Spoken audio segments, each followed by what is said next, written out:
Cela fait maintenant 4 mois que les troupes kenyanes ont envahi la Somalie. La première semaine, elles ont parcouru 80 km à l'intérieur du pays, mais depuis les troupes n'avancent plus.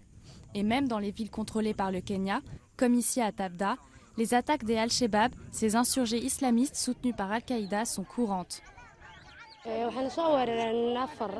On a été attaqué à plusieurs reprises ces derniers jours. On a été attaqué pendant 4 jours.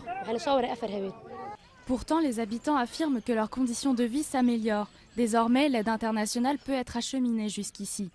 La cible ultime de l'armée kenyane reste le port de Kismayo, ce bastion Shebab du sud de la Somalie. En contrôlant les côtes, les Kenyans espèrent stopper les attaques de pirates au Kenya tout proche. L'année dernière, une Britannique avait été kidnappée et une Française tuée dans une station balnéaire proche de l'île de Lamu, ce qui avait incité le Kenya à envahir la Somalie. Mais sécuriser les côtes risque de prendre un certain temps.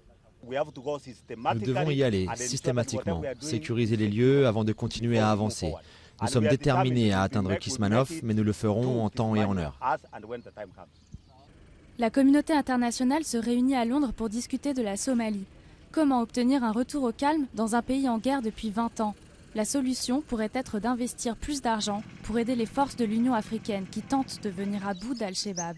Il faudra aussi désarmer tous ceux qui ont combattu Al-Shabaab, comme le clan des Ras Kamboni. Les gens ont vu ce qui est arrivé à la Somalie lorsqu'elle n'avait plus de gouvernement.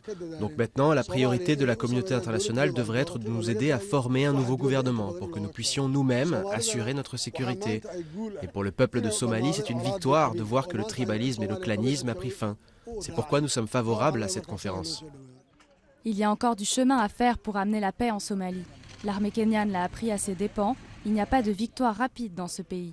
Mais au moins, la question somalienne est de retour sur la scène internationale.